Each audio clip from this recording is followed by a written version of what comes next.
જય સિયારામ. પ્રિય બાપુ, પ્રિય નાનીમા, પ્રિય ગઢવી સાહેબ, ભીખાભાઈ, પ્રજ્ઞાબેન, ભદ્રાઈભાઈ, જયભાઈ, આમ તો આખો આ સ્વરાજ આશ્રમ એવો છે કે સૌના નામની આગળ પ્રિય સિવાય કોઈ સંબોધન સૂચતું નથી.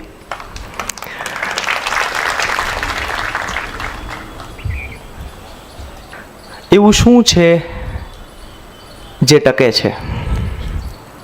એવું શું છે જેને સમય સાચવે છે? મને એમ લાગે છે કે ઉપનિષદથી લઈને ઇન્ટરનેટ સુધી આપણે પહોંચ્યા છીએ ત્યારે કશુંક એવું છે જે શાશ્વત છે, કશુંક એવું છે જે ચિરકાલીન છે. પરંતુ સાથે સાથે એ પણ પ્રશ્ન થયા કરે છે કે જેમ જેમ સમય આગળ વધી રહ્યો છે એમ એમ ક્યાંક ને ક્યાંક માણસ સિવાયની બાકી બધી વસ્તુઓ જાણે વધુ અગત્યની હોય એવો ઘાટ ઘડાઈ રહ્યો છે. એક રમૂજથી મારી વાત શરૂ કરવી છે. એક ગામમાં બે બાપા લીમડાના ઝાડ નીચે ખૂબ હસી રહ્યા હતા, ખડખડાટ દાંત કાઢતા હતા. કાઠિયાવાડમાં કહે ને કે દાંત કાઢી કાઢીને બઠ્ઠા પડી ગયા. એવામાં એક ભાઈ નીકળ્યો ત્યાંથી. એ કહે છે, દાદા કેમ દાંત કાઢો છો? તો દાદા જવાબ આપે છે કે અમારા બાજુના આખા ગામના તમામ માણસોને પોલીસે જેલમાં પૂરી દીધા છે. એટલું જ નહીં, એ ગામના ગધેડાને પણ જેલમાં પૂરી દીધા છે. એટલે પેલો માણસ કહે છે, પણ ગધેડાને જેલમાં કેમ પૂર્યો? દાદા ફરી હસીને કહે બીજા દાદાને, હું નહોતો કહેતો આ માણસનું નહીં પૂછે.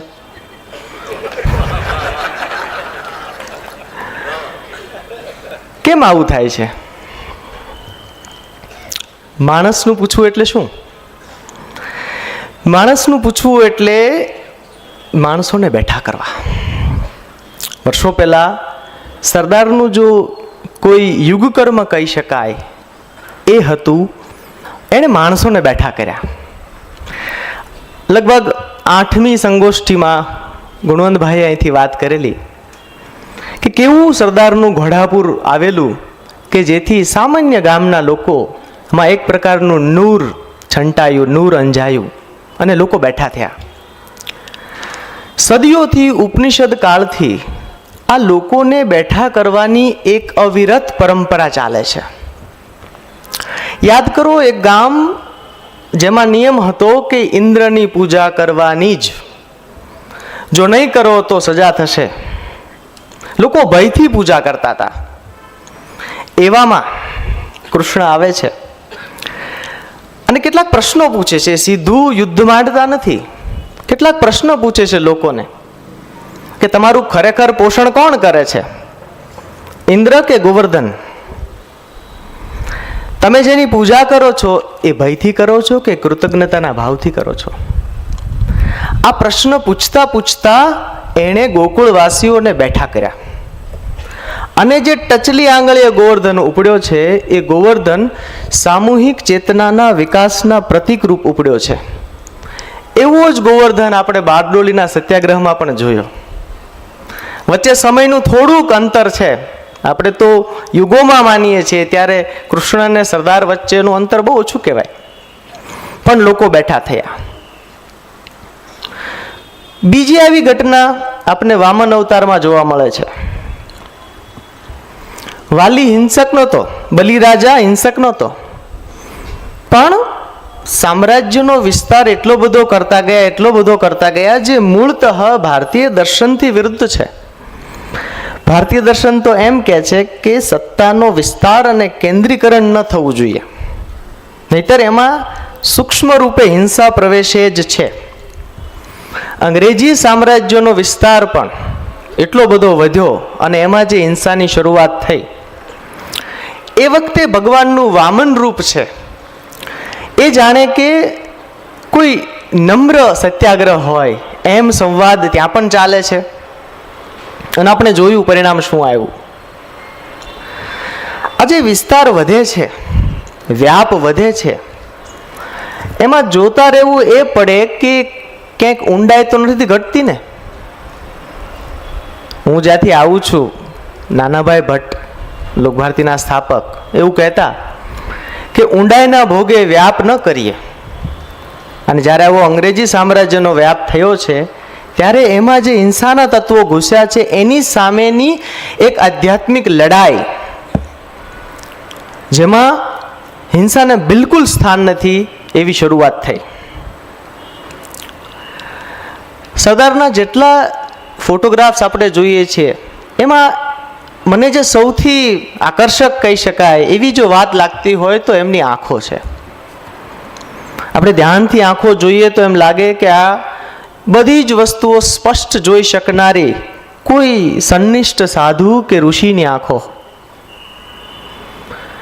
હું જ્યારે સરદારને ઋષિ કે સાધુ કે સંન્યાસી સાથે સરખાવું છું ત્યારે મારે કહેવું જોઈએ કે આ વિચાર મારો મૌલિક નથી. યરવાડા જેલમાં મહાત્મા ગાંધીજી સાથે જે સ્વાતંત્ર્ય સેનાનીઓ પુરાયેલા હતા, એક સવારે ચર્ચા ચાલે છે કે ભારત દેશ આઝાદ થશે ત્યારે કોણને કયું ખાતું સોંપીશું.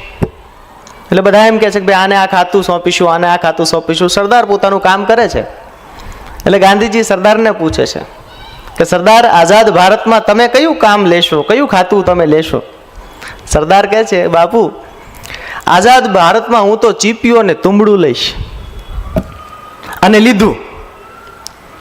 સરદારે ચીપિયો ને તુંબડું જ લીધું છે એની સાબિતી વારંવાર આ મંચ ઉપરથી કહેવાય છે.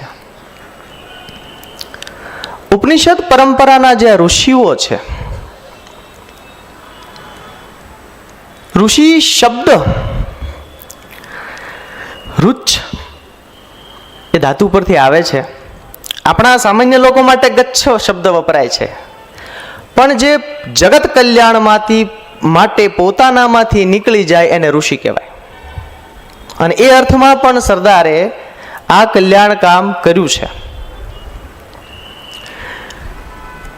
મેં કહ્યું કે ઉપનિષદથી ઇન્ટરનેટ સુધી વચ્ચે આ સરદારની વાત કેવી રીતે બંધ બેસે, એના કેટલાક દાખલા દલીલો મારા આપ સૌને કહેવા છે. ઘણા બધા લોકો બોલતા હોય છે, પણ ઋષિ બોલે એની અસર થાય છે. એવું કેમ હોય છે? કારણ કે ઋષિ બની શકાતું નથી, ઋષિ હોય. પ્રકૃતિ છિદ્ર વગરનું વાસણ પસંદ કરે અને એમાં ઋષિ તત્વ રોપે. છિદ્ર વગરનું વાસણ. એટલે સરદારે આ વિસ્તારમાં કે આખા ભારતમાં જ્યાં જેટલું કામ કર્યું એ બધી જગ્યાએ એમનો શબ્દ બરાબર ઉગ્યો છે અને હજુ વધુ ઉગી શકે એમ છે. એ શક્યતા તરફ મારે વાત કરવી છે. વેદ, પુરાણ, સ્મૃતિ, મહાકાવ્યો, યોગ સૂત્રો, આ બધામાં જે ઋષિઓના વર્ણનો આવે છે એ ઋષિના ગુણોની યાદી બનાવીએ તો લગભગ 40 થાય છે. લગભગ 40 સુધી પહોંચી જવાય છે. આમાંથી આજ પૂરતા આપણે આ વ્યાખ્યાન પૂરતા 5 ગુણોની વાત કરવી છે. 5. પહેલો ગુણ છે ઋષિનો, એ છે તપ. આપણે બધા આંખ બંધ કરીને કોઈ ઋષિનું ચિત્ર કલ્પીએ તો શું મનમાં આવે છે? કોઈ વૃક્ષ નીચે સફેદ દાઢીવાળા એક મહાત્મા તપ કરી રહ્યા છે. પણ એ તો બહુ જ મર્યાદિત સંકલ્પના છે. તપ કેટલું બળકટ હોઈ શકે, તપ કેટલું વ્યાપક હોઈ શકે. સરદારનું તપ જોઈએ છે ત્યારે જેલમાં પણ આ બધા સ્વાતંત્ર્ય સેનાનીઓની એક ખાસિયત એ હતી કે જેને પણ જેલ મળે એ જાણે કે મંદિર હોય એમ ત્યાં તપ આદરે. સાદું ઓછું જમવું, પ્રાર્થનાઓ કરવી, ધ્યાન કરવું, અભ્યાસ કરવો, આ બધું તપ થાય. પણ આ તપમાંથી જે પાકે છે એ છે, તપના નિભાડામાં જે પાકે છે એ છે એનું દ્રઢ નિશ્ચયપણું, એ જે આપણે એમની આંખોમાં જોઈ શકીએ છીએ. આ દ્રઢ નિશ્ચયપણું એ ભારત દેશના વિવિધ રજવાડાઓના એકીકરણમાં આપણને દેખાય. એ રાતોરાત થતી ઘટના નથી. એક લાંબુ તપ ચાલે છે. આપણે તો કેટલા બધા પ્રકાર છે, એમ કે 12 વર્ષનું એક તપ હોય, ક્ષેત્ર સંન્યાસ હોય, કેટલા બધા પ્રકારો આપણને જોવા મળે છે. તપ કોણ કરી શકે? જેનો કોઈ મોટો ઉદ્દેશ્ય હોય એ તપ કરી શકે. ઇન્ટરનેટના યુગમાં જે એક વસ્તુ આપણને સૌને દેખાઈ રહી છે ચારે બાજુ, એ છે મોટા ઉદ્દેશ્યની ગેરહાજરી. નાની નાની વાતોમાં આપણે વેડફાઈ રહ્યા છીએ, ખાલી થઈ રહ્યા છીએ. એટલે જો મોટો ઉદ્દેશ્ય ન હોય તો એના માટે મોટું તપ કરવાનું સૂઝે નહીં.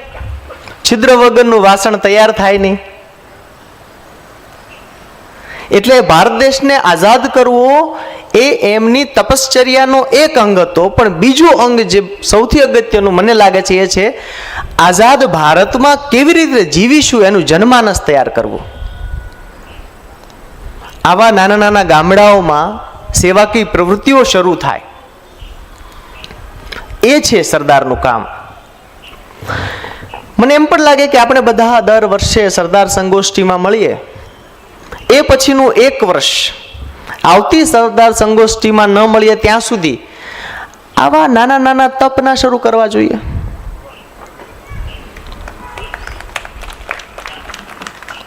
કરમસદથી બારડોલી લગભગ 228 કિલોમીટર થાય છે.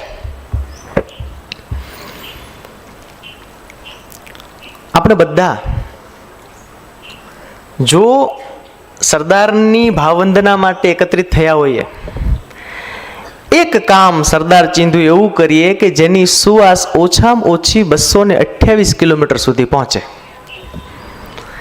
એ 228 કિલોમીટરનો જે અંતિમ છેડો હશે ને, જે શેઢો કહેવાય, એ આપણો સ્વરાજ આશ્રમ બારડોલી. તમે જ્યાં પણ હો ત્યાં શક્ય છે.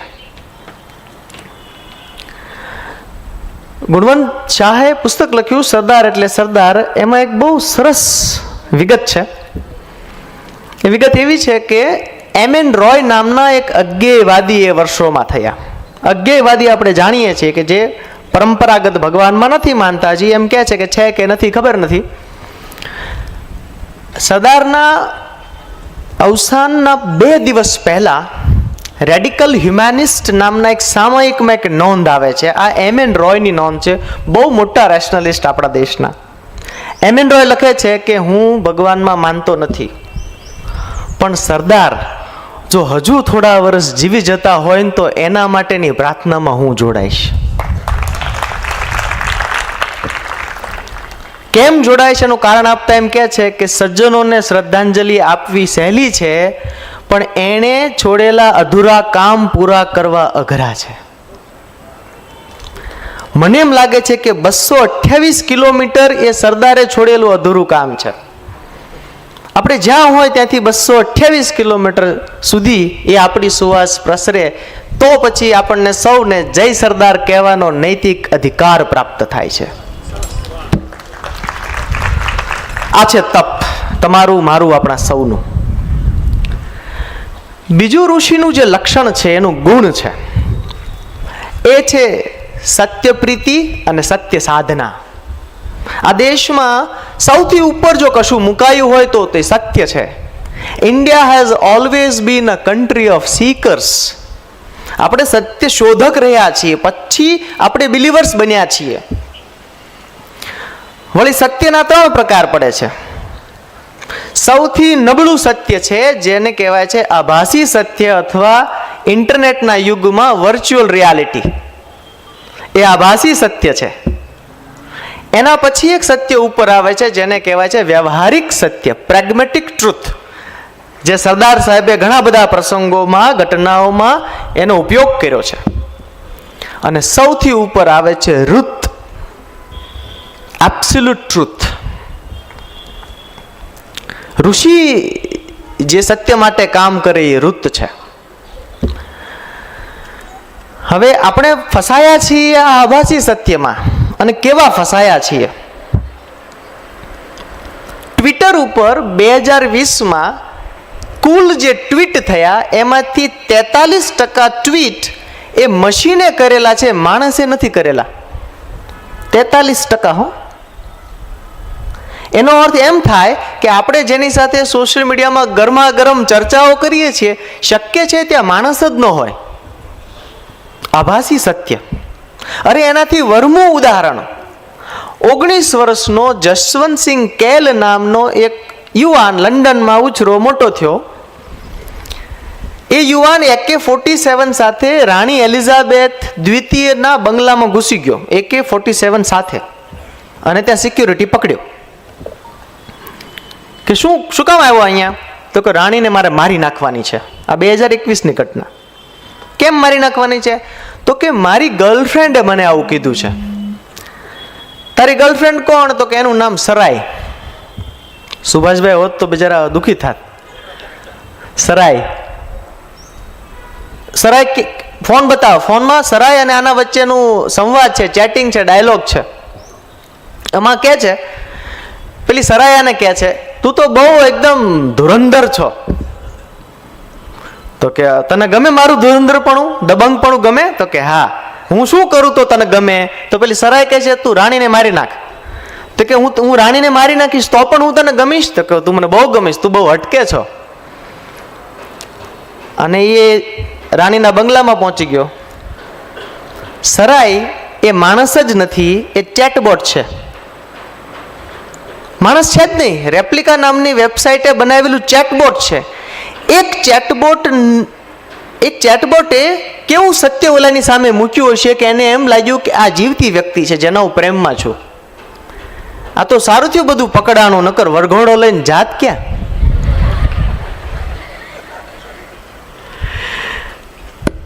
ત્રીજું, આનાથી ખતરનાક, સાયન્સ એડવાન્સીસ નામનું એક જર્નલ છે. આને ખતરનાક પ્રયોગ કર્યો. દુનિયાના બુદ્ધિશાળી 700 લોકોને ભેગા કર્યા. પ્રોફેસર્સ હતા, સાયન્ટિસ્ટ હતા, જર્નલિસ્ટ હતા, 700 લોકોને. અને એને કેટલીક માહિતી આપી કે આ જરા માહિતી સાચી છે કે ખોટી છે, ચેક કરી આપો ને. બધાએ ચેક કરી અને કીધું આમાંથી 90% માહિતી સાચી છે. અચ્છા, માહિતી કઈ હતી? ChatGPT-4 ને એના એન્જિનિયર્સે સૂચના આપેલી કે 100% ખોટી માહિતી બનાવો અને એવી રીતે બનાવો કે વાંચનારને સાચી લાગે. તો અત્યારના ઇન્ટેલેક્ચ્યુઅલ્સ, બુદ્ધિજીવીઓ પણ જે માહિતી ખોટી હતી એને સાચી માની ગયા.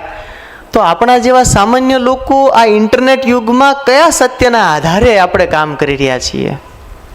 વિચાર કરો.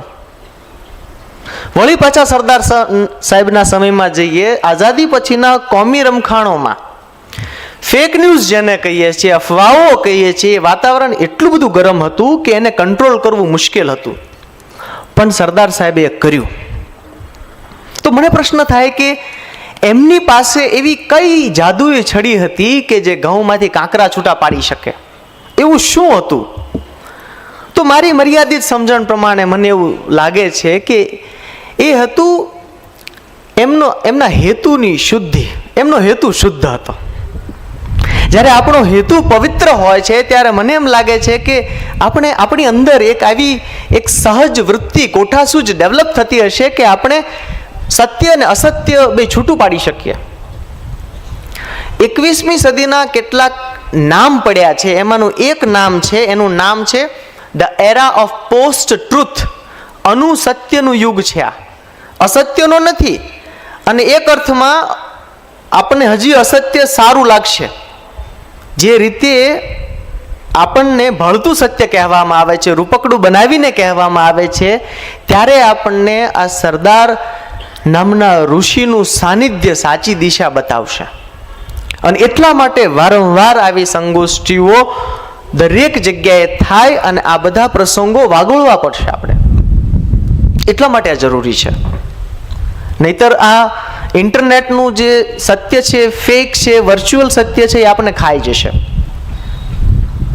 દર વર્ષે ભારતમાં ઓનલાઈન ફ્રોડ થાય છે. એની સંખ્યા 24 લાખ એવરેજ છે, વધી રહી છે. રજિસ્ટર્ડ, નોંધાયેલા ઓનલાઈન ફ્રોડ 24 લાખ. આપણા જીવાતા જીવનની આ બધી ઘટનાઓ છે. મને એમ લાગે છે કે સરદાર આપણને એમાં મદદ કરી શકે એમ છે, જો આપણે વિદ્યાર્થી ભાવે એમની પાસે શીખવા જઈએ તો. ત્રીજું જે લક્ષણ છે, કોઈ પણ ઋષિનું, એ છે ત્યાગ અને વૈરાગ્ય. એવું કહેવાય છે કે સનાતન સંસ્કૃતિના તમામ ગ્રંથો જો કોઈ અકસ્માતમાં બળી જાય, કોઈ અકસ્માતમાં, એમાં જો એક ઉપનિષદ બચી જાય, ઈશાવાસ્યમ ઉપનિષદ, અને કોઈ કારણસર એ ઉપનિષદ પણ સળગી જાય, એમાંનો પહેલો જ શ્લોક જો બચી જાય, તો પણ આખી સંસ્કૃતિ એઝ ઇટ ઇઝ ટકી જાય. આ પહેલો જે શ્લોક છે એના 3 શબ્દો એ ભારતીય સંસ્કૃતિનું ઉન્નત શિખર કહેવાય. એ છે તેન ત્યક્તેન ભુંજિતા, તેનો ત્યાગ કરીને ભોગવ. ભોગવીને ત્યાગ કરવો નહીં હો, ત્યાગ કરીને ભોગવ. અને કર્યું છે એમણે. વૈરાગ્ય શતકમમાં ભર્તૃહરિએ ઋષિનું પહેલું લક્ષણ વૈરાગ્ય બતાવ્યું છે. એમણે કહ્યું છે કે જે વૈરાગી હોય એને તમે જુઓ એટલે એની જે ઓરા છે, એની જે આભા છે, એની જે વાણી છે, એને તમને સહજ નમન કરવાનું મન થઈ જાય. આપણે જોયું કે દખતી વકીલાત છોડીને, ધોમ દખતી વકીલાત છોડીને મોટા ઉદ્દેશ્ય માટે, મોટા સત્ય માટે નાના સત્યનું બલિદાન આપીને ચીપીઓ અને તુંબડી લઈને એક માણસ નીકળી પડ્યો છે.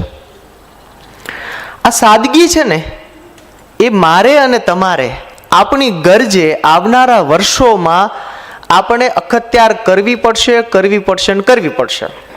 કારણ શું? ભારતમાં 100માંથી 12 બાળકો ડિપ્રેશનનો શિકાર છે. બાળકો હું કહું છું, હવે મોટાઓનો આંકડાનો તમે અંદાજ માંડી લો. જેટલું ડિપ્રેશન વધી રહ્યું છે, એ ડિપ્રેશનના જે રિસર્ચ થઈ રહ્યા છે, બ્રેઇન સાયન્સ એમ કહે છે, એમાંથી બહાર નીકળવું હોય તો શું કરવાનું? અમારા અરુણ દાદા હમણાં એક અભિયાન લઈને ચાલે છે લોકભારતીમાં. એ અભિયાનનું નામ છે લિવિંગ વિથ લેસ. મિનિમલિઝમ નામની એક ક્રાંતિ અત્યારે જગતમાં ચાલે છે કે બહુ વૈભવી જીવન જીવતા હોય, 6 BHK બંગલોમાં રહેતા હોય, એ છોડીને 1 BHKમાં જાય છે. આપણા ફોર એક્ઝામ્પલ મહાત્મા ગાંધી દક્ષિણ આફ્રિકામાં જે વિસ્તારમાં રહેતા, એ કેટલો પોશ વિસ્તાર હતો, ત્યાંના વડાપ્રધાન રહેતા, મોટો બંગલો હતો. એ બધું છોડીને સાબરમતી આશ્રમની ઝૂંપડીમાં આવ્યા છે. તો ન્યુરોસાયન્સ એમ કહે છે કે જો સ્ટ્રેસ ન જોતો હોય તો તમારી માલિકીની વસ્તુઓ ઘટાડતા જાઓ, ઘટાડતા જાઓ, ઘટાડતા જાઓ. આપણી માલિકીની જેટલી વસ્તુ ઓછી હશે એટલો એને સાચવવાનો, નિભાવવાનો, બચાવવાનો આપણે માનસિક શ્રમ નહીં કરવો પડે. એટલે મનુદાદા પંચોળીએ આપણો વારસો ને વૈભવ પુસ્તકમાં લખ્યું છે કે કોઈ પણ સાધુ તમને રસ્તે ફકીર મળે છે ત્યારે શું કરે છે, તો જો એ સાધુની આંખમાં તમે જુઓ તો તમને ખબર પડશે. એ તમને કહેતો હોય છે કે દોસ્ત, તું જે જીવે છો એ બરાબર નથી હો. એ સંદેશો લઈને નીકળ્યો છે. તો એક એ વૈરાગી પરંપરા આપણી બાજુ આવે છે. બીજી બાજુ આજનું આધુનિક વિજ્ઞાન આપણને એમ કહે છે કે યાત્રા અઘરી નથી, થકવી દે છે થેલો. એવું દલપત પઢિયાર ગાય છે. યાત્રા મુશ્કેલ છે જ નહીં, થેલો જ ભારે છે. તો સરદારનું વૈરાગીપણું જે છે એ આપણે જોયું. 200 કોલર મુંબઈ ધોવાતા હતા, એ માણસ એકદમ મણિબેને કાતેલી ખાદીના વસ્ત્રો પહેરતા હોય. આ સાદગી. પણ બાપુ કઠણાઈ એ છે કે ઇન્ટરનેટના યુગમાં જીવનારા અમે સૌ બહાર દેખાતી વસ્તુઓને જ પ્રમાણ માનવા લાગ્યા છીએ.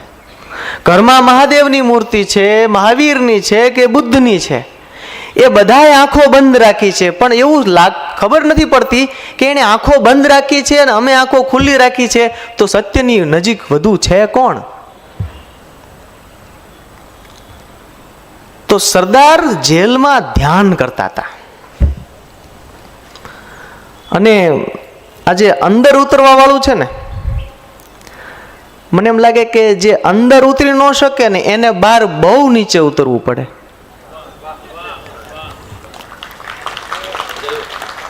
એટલે આ બધી દીકરીઓ બેઠી છે અહીંયા, કેટલા બધા વિદ્યાર્થીઓ બેઠા છે, યુવાનો બેઠા છે. સોડાની એડમાં આપણે જોઈએ છીએ આજ કુછ તુફાની હો જાય, ને પેલો હીરો હોય ડાઈવ મારતો હોય ને બાઇક ચલાવતો હોય. મને એમ લાગે છે તમને જો ઈચ્છા હોય ને કે આજ કુછ તૂફાની હો જાય એવો અહેસાસ કરવો હોય ને, 10 મિનિટ આંખ બંધ કરીને શાંતિથી બેસો. એનાથી મોટું કોઈ તોફાન નથી. અને બાપુ કથામાંથી અવારનવાર કહે છે કે એક ખૂણો એવો હોય કે જેમાં આપણે આપણી જાત સાથે બેઠા હોઈએ. તો આ બધું આ ઉપનિષદની પરંપરા છે જે ઇન્ટરનેટમાં પણ આવે. તો હવે એનો અર્થ એ પણ થાય કે જો આંખ બંધ કરવી હોય તો આને બંધ કરવો પડે ને. ડિજિટલ ફાસ્ટિંગ શરૂ થયું છે. લોકો વિઝિટિંગ કાર્ડમાં લખે છે કે સેટરડે સન્ડે હું ફોન નથી વાપરતો. કેમ? પેલા ન્યુરો સાયન્ટિસ્ટ કે તો જ આપણે માનવાનું? આપણા કોઈ ઋષિ કે કોઈ સરદાર કે બાપુ કે નહીં માનવાનું? આવી ટેવો કેમ પડી છે એ પ્રશ્ન છે. તો એ લક્ષણ છે એનું વૈરાગ્યનું. સાહેબ, આ વૈરાગ્ય કેવું હતું એમનું? આઝાદીના વર્ષોમાં એક ધર્મયુગ નામનું છાપું બહાર પડતું. આ આઝાદી મળી અને બધા સ્વાતંત્ર્ય સેનાનીઓ જે મુખ્ય હતા બધાને આઝાદ સરકારમાં ખાતા સોંપવામાં આવ્યા. એટલે આ છાપાએ બધાની તસવીરો બહાર પાડી. આઝાદી પહેલા જ્યારે સેનાની હતા ત્યારે કેવા દેખાતા હતા અને આઝાદી મળ્યા પછી સત્તામાં આવ્યા પછી કેવા દેખાય છે એનું શીર્ષક રાખેલું તબ ઓર અબ. તો જેમને જેમને ખાતા મળેલા બધા અલગ અલગ, એમના ગાલના ખાડા ભરાઈ ગયા છે અને સત્તાનો રૂઆબ પણ દેખાય છે. આ બધામાં સરદારનો એક જ ફોટો એવો છે જે તબ ઓર અબમાં કોઈ ફેર નહીં. આ પારદર્શિતા સાધુનું લક્ષણ છે. પારદર્શિતા. તો આજના આપણે પાછા આવીએ, આપણે જોઈએ છેલ્લા 75 વર્ષનો ઇતિહાસ જુઓ. કોઈ પણ દેશમાં ડેપ્યુટી પ્રાઇમ મિનિસ્ટર હોય અને સરદાર જેટલું સાદું જીવન જીવો હોય એવો કોઈ મળે છે? જયભાઈ, 75 વર્ષનો ઇતિહાસ આખી દુનિયાનો જોઈ લો. આખી દુનિયાનો. આમાં માત્ર હું ભૌતિક સુવિધાની વાત નથી કરતો. આમાં હું વાત કરું છું નૈતિક એની અમીરાઈની વાત કરું છું. કેટલા અમીર હતા. એટલે સરદાર સાહેબે જ્યારે વકાલત છોડી અને આમાં ગયા છે ત્યારે ખરેખર એ છૂટ્યા છે. અને છિદ્ર વગરનું વાસણ પ્રકૃતિ પસંદ કરે છે ત્યારે તમને બાકી બધા બિનજરૂરી પથ્થરો દૂર કરીને એમાંથી મૂર્તિ બહાર કાઢે. બિનજરૂરી પથ્થર દૂર થઈ જાય એટલે મૂર્તિ તો છે જ અંદર. એટલા માટે આ વૈરાગીપણું, આ સાદગી, આ મિનિમલિઝમ, આ લિવિંગ વિથ લેસ આપણે આપણી ગરજે અખત્યાર કરવું પડશે, આપણા જીવનમાં ઇમ્પ્લિમેન્ટ કરવું પડશે. સરકારી બસથી ઇન્ટરનેટ ફ્લાઇટ સુધીમાં તમે આમ દ્રશ્યો જુઓ તો તમને ખ્યાલ આવે કે બારડોલીના બસ સ્ટેન્ડમાં ઊભા હો, બસ પકડો સરકારી, તો લોકો એકબીજા વાતો કરતા હોય. તમે ક્યાં ના? એમ કે નવસારીના. તમે? તો કે અમે સુરતના. એમ કરતા વાતો કરતા હોય. પછી ટ્રેનમાં જાઓ તમે, 2 ટિયર એસી, 3 ટિયર એસી, એટલે ધીમે ધીમે વાતો બંધ થતી જાય. અને એમાં તેમ પ્લેનમાં બેસો એટલે લગભગ લોકો વાત ન કરે. સમહાવ એ લોકો વાત કરતા નથી. સાહેબ, સરદારે લોકોની વચ્ચે જઈને જે કામ કર્યું ને એમાં એક બહુ મોટું રહસ્ય છે. એ રહસ્ય એવું છે, હાર્વર્ડ યુનિવર્સિટી એવું કીધું કે જે લોકો લાંબુ અને સ્વસ્થ જીવન જીવે છે ને એ લોકોના 2-3 ગુણ છે. જે લોકો લાંબુ પણ સ્વસ્થ, એના 2-3 ગુણ છે. પહેલો એમનો ગુણ છે એ લોકોની વચ્ચે કામ કરતા હોય, લોકોની વચ્ચે રહેતા હોય છે. હવે આનાથી શું ફાયદો થાય? તમે જુઓ, જેમના વધુ મિત્રો હોય ને એ વધુ તંદુરસ્ત હોય. અને જે પહેલા છે ને હું ને મારી વહુ એમાં આવી ગયું સૌ એકલવાયા, મારે કોઈની જરૂર નથી ને હું જોઈ લઈશ ને બધાને, એને વધારે તકલીફો છે. કારણ કે જૈવિક જીવ વિજ્ઞાન એમ કહે છે કે આપણે સામાજિક પ્રાણી છીએ, એકબીજાની હૂંફની જરૂર છે. સૂર્યમુખી વિશે એવું કહેવાય છે કે સૂરજ હોય ત્યારે સૂર્યની ગતિ પ્રમાણે આમ ફરે. વાદળા હોય તો સૂરજમુખીનું શું થાય? તો સૂરજમુખી એકબીજાની સામે જુએ, એકબીજામાંથી ઉર્જા મેળવે. આ એકબીજામાંથી ઉર્જા મેળવવી એ છે સત્સંગ. એ છે સત્સંગ. એટલે લોકોની વચ્ચે રહેવું પડે. ક્વોલિટી રિલેશનશિપ, ક્વોલિટી સંબંધોની ગુણવત્તા વધારવી પડશે. એટલે ફ્લાઇટમાં હોઈએ, ટ્રેનમાં હોઈએ, બસમાં હોઈએ, બાજુવાળાને અડીએ, એના ખભે હાથ મૂકીએ. સરદારે આખા પંથકમાં જે કામ કર્યું છે એને હાથ મૂક્યો છે. હું છું, બેઠો છું ને. આપણે કેટલા લોકોને કહી શકીએ છીએ હું બેઠો છું એમ, તું ચિંતા ન કરું, બેઠો છું. અથવા આપણે ફોન કરીએ તો એવા લોકોના નંબર છે આપણી પાસે જે આપણા માટે બેઠા હોય. સાહેબ, સરદારનું કામ આ છે જેણે માણસ બેઠા કર્યા છે. ઋષિનું ચોથું લક્ષણ છે કરુણા. બાપુ તો વર્ષોથી સત્ય, પ્રેમ, કરુણા ગાય છે. મને બાપુના આ સ્વાસ્થ્યનું રહસ્ય પણ આ ન્યુરોસાયન્સમાંથી મળે છે. બાકી આપણે ટ્રાય કરજો 4 કલાક બેસવાની, પાણી પીધા વગર, તપ તપ. કરુણાનું પણ વિજ્ઞાન એવું છે, 2012માં ઇટાલી દેશમાં એવું શોધાઈ ગયું કે કપાળના આ ભાગમાં મિરર ન્યુરોન્સ આવેલા છે. મિરર ન્યુરોન્સ એ શું કરે છે? બીજાને પીડામાં જોઈએ તો આપણી અંદર અરેરાટી છૂટે, મતલબ આપણું મિરર ન્યુરોન્સ કામ કરે છે. કાશ આપણી પાસે એવી ટેકનોલોજી હોત કે ઋષિઓના બ્રેઇન આપણે સ્કેન કરી શકીએ ને જાણી શકીએ કે એમનામાં આટલા બધા મિરર ન્યુરોન્સ કેવી રીતે છે, એવું એ શું કરે છે કે મિરર ન્યુરોન્સ વધારે છે. આ કરુણા છે એ આમાંથી જન્મે છે, એનું આ સાયન્સ છે. વળી જેમ તમે કરુણાસભર કામ કરો છો એમ પાછું કરુણાનો રિચાર્જ થાય છે, આમ સાયકલ ચાલ્યા કરે છે. અને સરદારની કરુણા તો કેવી! એક બહુ ઓછો જાણીતો પ્રસંગ છે એમના વિદ્યાર્થી કાળનો. જ્યારે એક ઘરમાં રહેતા હતા, કાશીરામ નામના એક સજ્જન, એમના એક મિત્રના પત્ની ગુજરી ગયા, 6 મહિનાનું બાળક, દીકરો, એ આ કાશીરામના બા લઈ આવેલા મોટો કરવા માટે. સરદાર સાહેબે આ 6 મહિના બાળકને 3 વર્ષ સુધી એમની સાથે રાખ્યો. એમને નવરાવતા, ખવરાવતા, જાડો પેશાબ સાફ કરતા, એમની એને રીતસરની સેવા કરી છે. અને આ કરુણા આગળ જતા મહાત્મા ગાંધી સુધીની સેવાનો એને લાભ મળ્યો છે. સાહેબ, આ અનુસંધાન છે, આ રેન્જ છે. એટલે કંઈ પણ કરીએ છીએ કરુણાનું એક પણ કામ એ કોઈ દિવસ નિષ્ફળ કે એવી કોઈ વાત એમાં છે જ નહીં. આ કન્ટિન્યુઅસ ચાલ્યા જ કરે છે, ચાલ્યા જ કરે છે. બીજું, એની સાથે રહેનારા તમામની ચિંતા કરે. વી શંકરે લખ્યું છે કે અમે અંતરિયાળ વિસ્તારમાં જંગલમાં કામ કરવા માટે જતા હતા, અને ઘણીવાર એવું બને કે એવા ગામડામાં અંતરિયાળ ગયા હોય ને, એક વખત એવું થયું કે રાત્રે સૂતા ને સવારે સરદાર સાહેબને મળ્યો તો મારી આંખો જોઈને કીધું કે કેમ શંકર, સૂતા નથી તમે? મને તો એક આય નવાય લાગે કે આપણો મોઢું જોઈને માં સિવાય કોણ કહી શકે કે આ તને બરાબર નથી ને?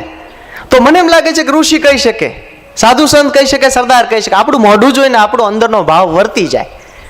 તો કે સરદાર સાહેબ મચ્છર બહુ હતા એટલે રાત્રે ઊંઘ નથી આવી. આખો દિવસ કામ કર્યું, સાંજે આવ્યા, પોતાની પથારી ગયા તો જોયું મચ્છરદાની. એને એમ લાગ્યું કે આ સરદારનું જ કામ હોય. તો ત્યાં ગયા, એણે જોયું સરદારે પોતાની મચ્છરદાની વી શંકરને આપી દીધેલી.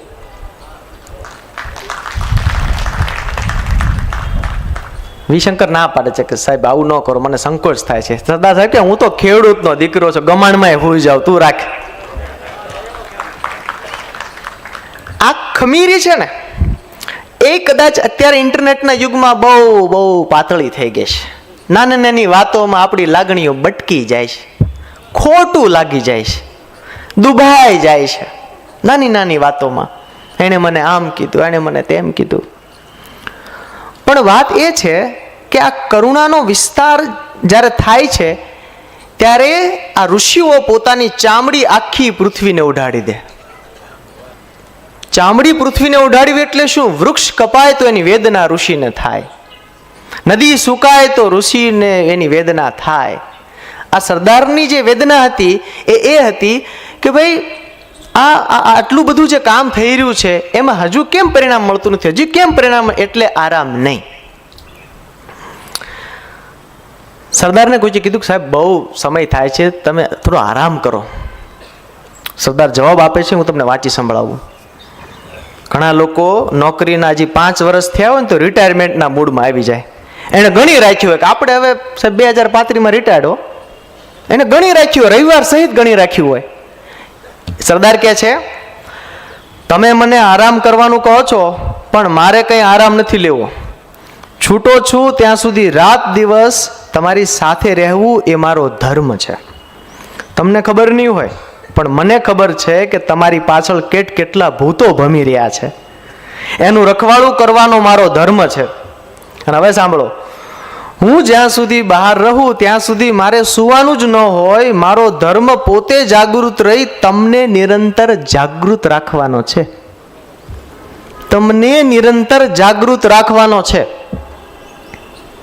એવું કોઈ ઠેકાણું હોય જે આપણને જાગતા રાખે? પ્રિય નીતિનભાઈ વડગામાનું ગીત છે, જગની ખાતર જાગે સાહેબ, જગની ખાતર જાગે.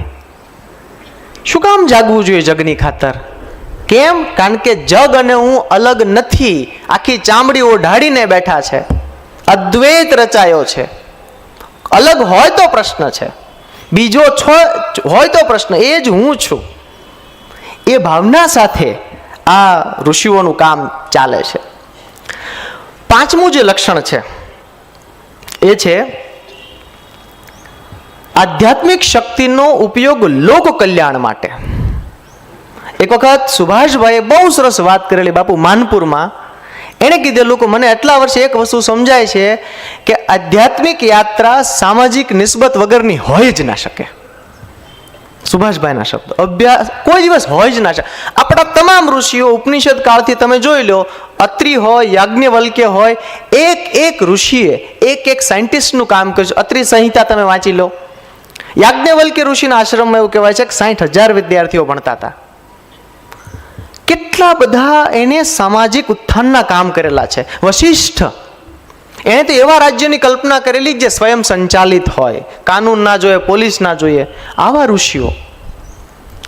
સરદારે પણ પોતાની જે વ્યક્તિગત આધ્યાત્મિક આ ઉર્જા ઉપનિષદ કાળની જે ચાલે છે એને કેટલું વહેંચી દીધું, કેટલું બધું વહેંચી દીધું, બધામાં વ્યાપ્ત કરી દીધું.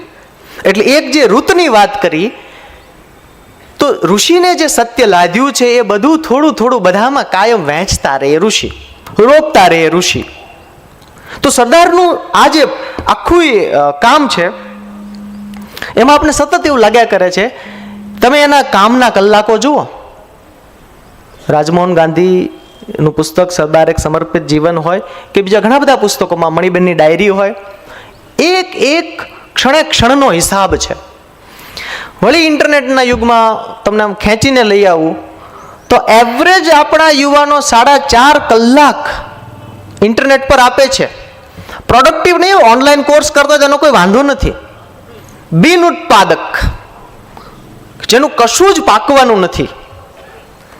ત્યારે આપણે આપણા દેશના યુવાનોની, આખી દુનિયાના યુવાનોની એકાગ્રતા અત્યારે જે હદે ખતમ થઈ રહી છે એ તમારો ને મારો ચિંતાનો વિષય છે. કેમ કે કોઈ પણ હવે તપ કરવું હોય તો કેટલી એકાગ્રતા જોઈએ? આપણે તપ તો જાવે દો, સામાન્ય ઘર ચલાવવા માટે 8 કલાકની કામ ધંધો રોજગાર કરવો પડશે. એના માટે પણ અત્યારે જરૂરી એકાગ્રતા નથી રહી બીકોઝ ઓફ ધીસ. ત્યારે આપણી પાસે જે કંઈ પણ છે, દરેક વ્યક્તિ પાસે કોઈને કોઈ એકાદું આધ્યાત્મિક પાસું તો રહેલું જ છે. એનો ઉપયોગ લોક કલ્યાણ માટે થાય તો જામે. અને છેલ્લું જે ઋષિનું લક્ષણ છે એ છે આત્મચિંતન. ગાંધીનું આપણે જે પાસું સૌથી ગમે છે એ શું છે? એ દરેક વસ્તુમાં આત્મચિંતન કરે, પોતાની ભૂલ કાઢે. એક વખત સાબરમતી આશ્રમમાં કસ્તુરબાની પેટીમાંથી ચોરી થઈ. કસ્તુરબાએ કીધું કે ચોરી થઈ છે. હવે સામાન્ય કોઈ પતિ હોય એ જે વર્તન કરે, એ જે વાત કરે એનાથી તદ્દન વિપરીત. બાપુએ કીધું આપણી પાસે એવી વસ્તુ હોવી જ ન જોઈએ કોઈને ચોરી કરવાનું મન થાય. એવી કોઈ વસ્તુ જ ના હોવી જોઈએ. સતત આત્મચિંતનમાં રહે છે. બીજાને આત્મચિંતન કરવાનું પણ કહે છે. સરદારે બારડોલીના ખેડૂતોને કીધું છે, એમ કે છે કે સત્યાગ્રહ હંમેશા 2 પક્ષે ચાલતો હોય છે. એક તો જુલમગાર સામે અને એક પોતાની નબળાઈઓ સામે. સામાન્ય રીતે આપણે એમ જોઈએ છે કે હું સત્ય છું, મારો આગ્રહ છે તમે બદલો. એટલે હમણાં બધા શહેરોમાં એક ચર્ચા ચાલે છે, ટ્રાફિક બહુ વધી ગયું છે એમ. ત્યાં રહેનારા લોકો કહે છે એઝ ઇફ બહાર ના આવીને કરી ગયા હોય. સરદાર કહે છે તોપ બંદૂકથી મરવું મારવું સહેલું છે, પણ આપણે કંઈ ભૂલ તો નથી કરતા ને, કોઈનું બુરું તો નથી ઈચ્છતા ને. એ રોજ વિચારતા રહેવાનું, સાવધ રહેવાનું મુશ્કેલ છે. હું તમને કહી દઉં છું, સરકાર તમારું મહેસૂલ માફ કરી દે છતાં જો તમે ન ઈચ્છો તો તમે સુખી ન થઈ શકો. આપણે પોતે જ આપણા દુઃખના જવાબદાર છીએ. આ આત્મચિંતન વગર આટલું કડક કોણ કહી શકે? આ બધા ઋષિઓના લક્ષણો આપણને સરદારમાં દેખાય. તો પેલું અધૂરા કામ પૂરા કરવા શું કરવું પડે? હું પાછો રહ્યો માસ્તર ને, એટલે છેલ્લે લેસનમાં 6 પ્રશ્નો આપતો જાઉં. પહેલો પ્રશ્ન, આપણે એવું કયું કામ કરી રહ્યા છીએ કે જે આજે નહીં તો કાલે આપણું તપ બનશે? પહેલો પ્રશ્ન. બીજો પ્રશ્ન, યુગાનુકૂલીન સત્ય આચરતી વખતે આપણી દૃષ્ટિ ચિરકાલીન સત્યથી હટતી તો નથી ને? એ જોવાનું છે. ત્રીજું, છેલ્લા વર્ષોમાં સામાન વધ્યો કે ઘટ્યો? ચોથું, 228 કિલોમીટર બેઠેલા કોઈ છેવાડાના માણસ સુધી આપણી અંદર રહેલો સરદાર ક્યારે પહોંચશે? પાંચમું, વ્યક્તિગત આધ્યાત્મિક યાત્રામાં સામાજિક નિસ્બત ભળી? અને સાતમું, મહાદેવ, મહાવીર કે બુદ્ધની જેમ અંદર જોવાનું શરૂ થયું? ગધેડાની રમૂજથી મેં મારી વાત શરૂ કરેલી, વળી એક રમૂજથી મારી વાત પૂરી કરું. એક કુંભાર એના ગધેડાને બહુ મારતો હતો. તે એક સાધુ નીકળ્યા. એ કહે છે ગધેડાને મારમાં, થાકી ગયો હશે. કુંભાર કે થાકી નથી ગયો, આ ગધેડો વિચારે ચડી ગયો છે, એટલે હવે કોઈ દી કામ નહીં કરે. સરદાર સંગોષ્ઠી સાંભળ્યા પછી જો આપણા પગ જરૂરી કામ કરવા તરફ તરત નહીં ઉપડે ને, તો આપણી હાલત પણ